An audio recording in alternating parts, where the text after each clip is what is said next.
नमस्ते बच्चों, मैं शालिनी हूँ। आपने पिछले भाग में डाल्टन के परमाणु सिद्धांत को पढ़ लिया है।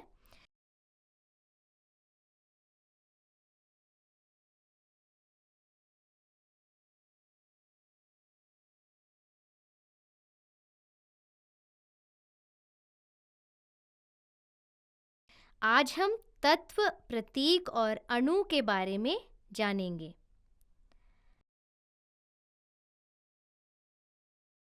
नया पाठ शुरू करने से पहले आइए पिछले विषय को दोहरा लें। तत्व अत्यंत सूक्ष्म कणों से बने होते हैं,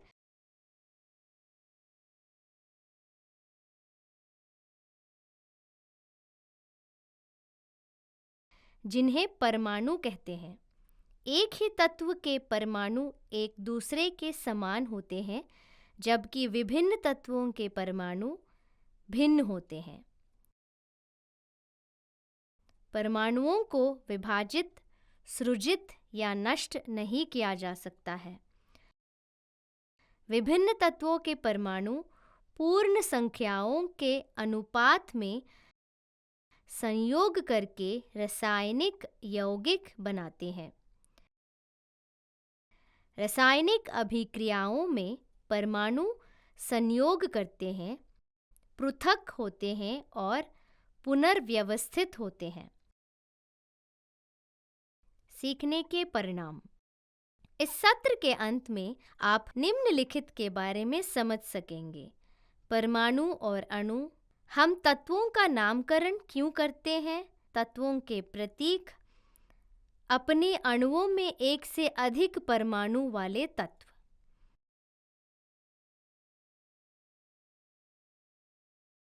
मुख्य शब्द: तत्व,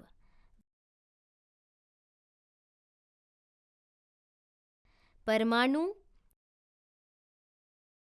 अणु।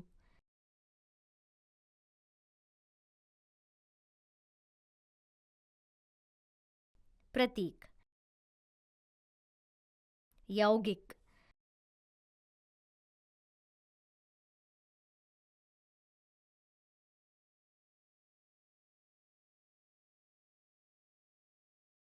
यहाँ आज के पाठ का अवधारणा मानचित्र है क्या आपने कभी दीवारें बनती देखी है? इन दीवारों से एक कमरा बनता है और फिर कमरों का एक समूह एक इमारत बनाने के लिए। विशाल इमारत का निर्माण खंड क्या है?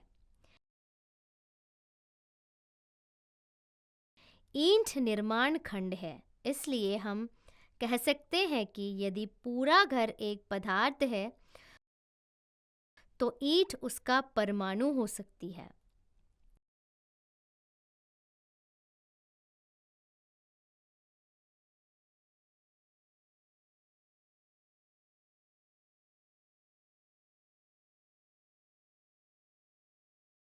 इसका मतलब यह है कि पदार्थ सूक्ष्म कणों से बना होता है, जिन्हें परमाणु कहते हैं।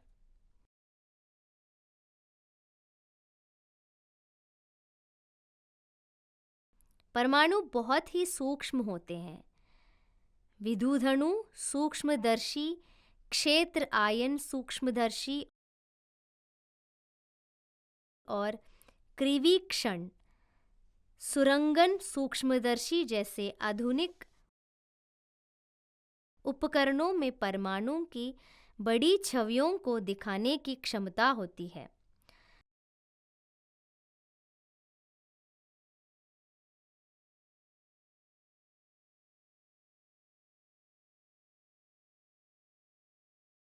पदार्थ की थोड़ी मात्रा में भी परमाणुओं की संख्या बहुत अधिक होती है।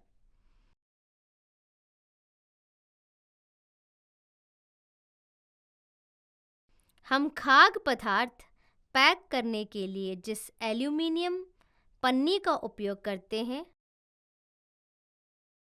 वह आपको पतली लग सकती है, लेकिन इसकी मोटाई के साथ इसमें लाखों परमाणु होते हैं। वे प्रकृति में गोलाकार होते हैं, परमाणु का आकार उसकी त्रिज्या द्वारा निर्धारित होता है। परमाणु त्रिज्या नैनोमीटर में मापी जाती है। मीटर 10⁻⁹ नैनोमीटर के बराबर होता है। तो यह आपके लिए स्पष्ट है कि परमाणु सभी कणों में सबसे मौलिक है, जो स्वतंत्र अस्तित्व रख सकते हैं। लेकिन क्या होता है जब दो या दो से अधिक परमाणु संयोजित होते हैं?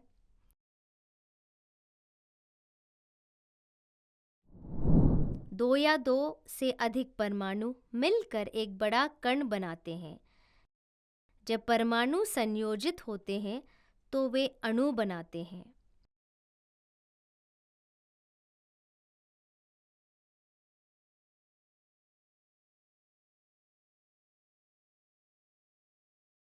जब किसी पदार्थ के कणों में केवल एक प्रकार का परमाणु होता है तो उस पदार्थ को तत्व कहते हैं। तत्वों में सबसे छोटा कण परमाणु या अणु हो सकता है।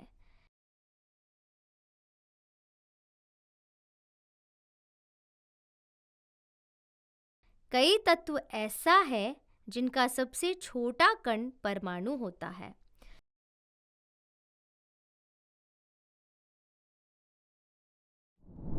लोहा, तांबा, जस्ता, एल्यूमीनियम, चांदी, सोना आदि ऐसे पदार्थों के उदाहरण हैं जिनमें सबसे छोटा कण परमाणु होता है।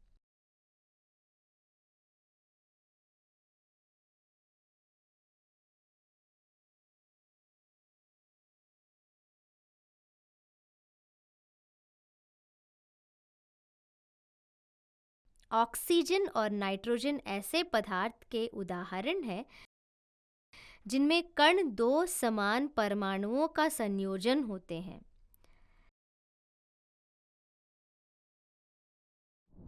तत्वों के सबसे छोटे कण जो स्थिर होते हैं उन्हें अणु कहा जाता है।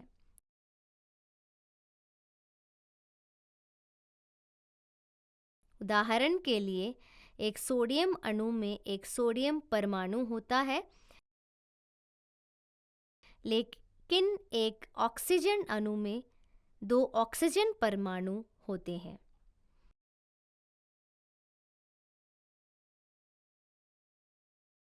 एक अणु को एक पदार्थ का सबसे छोटा कण माना जा सकता है जो स्वतंत्र रूप से अस्तित्व रखता है और उस पदार्थ के सभी गुणों को बनाया रखता है।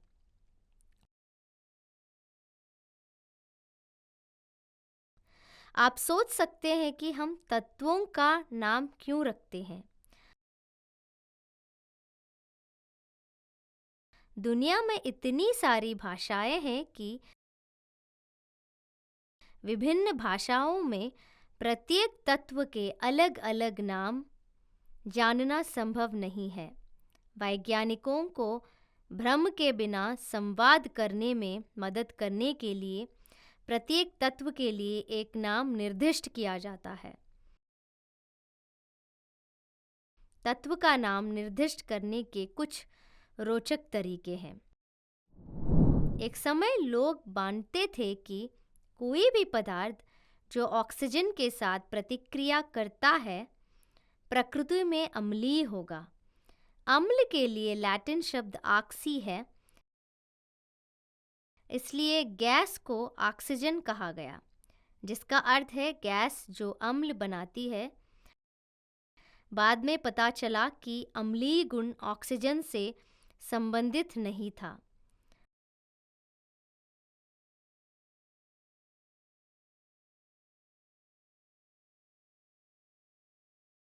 सूर्य में सबसे पहले खोजी गई गैस का नाम हीलियम रखा गया क्योंकि सूर्य के लिए ग्रीक नाम हीलियो है।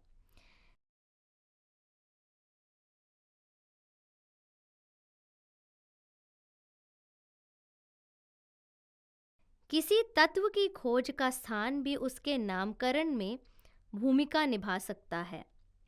उदाहरण के लिए पोलोनियम की खोज पोलैंड में हुई थी। कभी-कभी तत्वों का नाम वैज्ञानिकों के सामने रखा जाता था। उदाहरण के लिए आइंस्टीनियम, फर्मियम, रदरफोर्डियम और मेंडेलियम।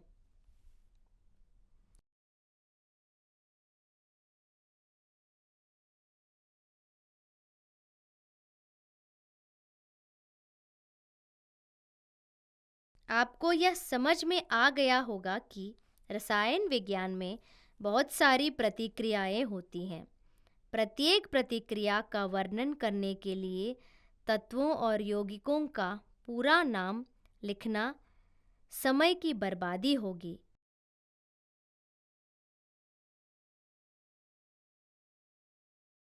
इससे बचने के लिए प्रतीक पेश किया गया है। डाल्टन ने तत्वों का प्रतिनिधित्व करने के लिए कुछ संकेतों का उपयोग किया। उन्हें आप पर्दे पर देख सकते हैं। आज हम IUPAC अंतर्राष्ट्रीय शुद्ध और अनुप्रयुक्त रसायन विज्ञान संघ द्वारा निर्धारित प्रतीकों का उपयोग करते हैं।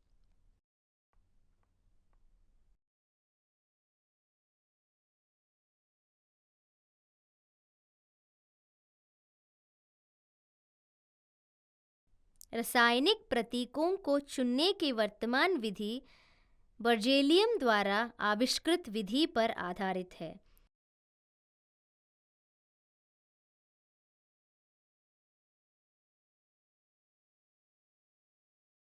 उन्होंने सुझाव दिया कि किसी तत्व का नाम अंग्रेजी में उसके पहले अक्षर को बड़े अक्षरों में लिखा जाना चाहिए जो उस तत्व का प्रतीक होगा।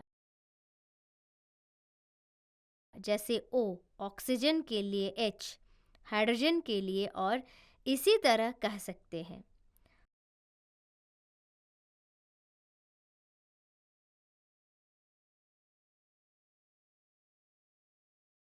तो पहला नियम यह है कि तत्व के नाम का पहला अक्षर अंग्रेजी में उस तत्व का प्रतीक बन जाता है और हमेशा बड़े अक्षर में लिखा जाता है। उदाहरण के लिए हम कह सकते हैं O ऑक्सीजन के लिए, H हाइड्रोजन के लिए आदि। एक प्रतीक में या तो एक या दो अंग्रेजी अक्षर हो सकते हैं। प्रतीक का पहला अक्षर हमेशा बड़े अक्षर में होता है और दूसरा अक्षर हमेशा छोटे अक्षर में होता है। जैसे AI एल्यूमिनियम के लिए और SI सिलिकॉन के लिए।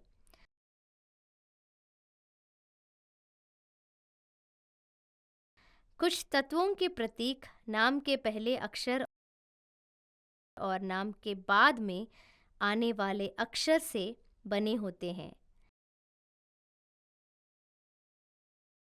क्लोरीन का प्रतीक Ci है और उस जस्ता का Zn आदि।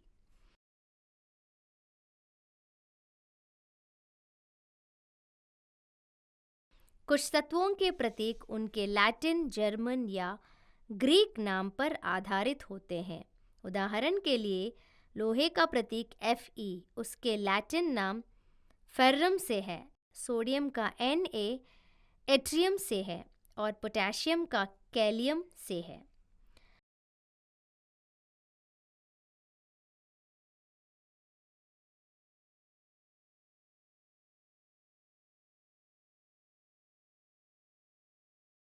आपने क्या सीखा है?